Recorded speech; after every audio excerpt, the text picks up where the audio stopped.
Hi, you are listening to One Step Wealthier podcast, where I help you to get a little bit better every day and to achieve your financial goals.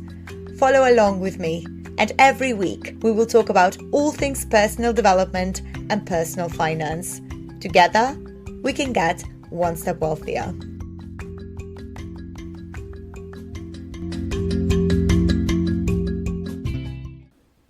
This week's episode is a bit different.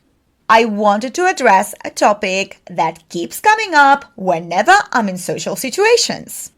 People keep telling me, Christina, you're so great. We don't understand why you are still single. So let's address the elephant in the room. Why am I still single? I have been single for most of my life. This is the way I am. I value freedom and independence. I have only had one relationship. It lasted for 3 years and it ended 6 years ago. So I've been single for 6 years. Now I'm in my mid-30s. I'm not a spring chicken anymore. I know what I want and I'm not willing to put up with any BS or settle. So yes, I am so great and I'm happy by myself, and if I'm going to be with someone, I want that person not to lower my happiness level. By no means am I rejecting the possibility of being with someone one day, but if it doesn't happen, I know I will be happy alone. That was not the case all along though. Some years ago, after my relationship ended, I felt like I needed someone by my side because I was used to being with someone. And because everyone seemed to be in a couple, I thought that this was the only way of existing. I even started thinking that if I could not find someone, that must have meant that I was not good enough. And that thinking is so wrong. Sometimes we really have to dive deep into ourselves and find out what really makes us happy. And at the moment, I feel like a complete person and I'm not planning to actively seek dating in the next few years, at least. There's simply no room for that in my life right now. I feel like we spend so much time and energy thinking about our romantic partnerships. I see some of my friends with lots of relationship problems.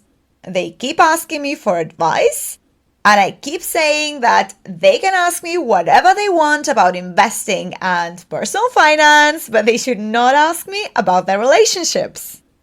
I bet they would not ask a homeless person about how to find a home, so I don't get why they ask me about their relationships. I have no idea about that. My area of expertise is how to be happily single. I can tell them about that, but they usually don't want to hear it. Also, my single friends seem to dedicate so much energy to their romantic pursuits. I used to be like that as well. Now, I choose to dedicate that time and that energy to pursuing something much more meaningful and fulfilling. I also see tons of misconceptions about singlehood. One of them is that single people are unhappy or lonely all the time. In reality, many single people lead very fulfilling lives, surrounded by a strong support network of friends and family.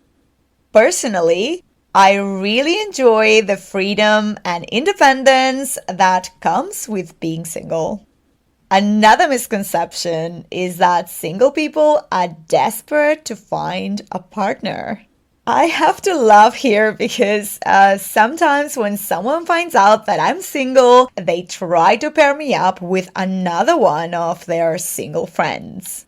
And usually the only two things in common between that bloke and me is that we're both single and we're both alive. Although it is true that some single individuals may actively be looking for a romantic relationship, many others are happy with being single and are not searching for a partner. They may prioritize personal growth, their career, or other interests and activities. Not everyone feels the need to be in a relationship. Also, if you think that there's something wrong with you for being single, stop thinking that right now. People choose to be single for different reasons, such as personal fulfillment, pursuing your goals, self-development, or simply not yet finding the right partner. Being single does not imply that you're not desired or that you are unworthy. Personally, I think I function really well when I'm single and not dating. I'm able to dedicate time to my hobbies, concentrate on my goals, and diversify by sharing my time with people who are important to me. When we are coupled up, sometimes the person we spend most of our time with is our partner, and we neglect the other people in our lives.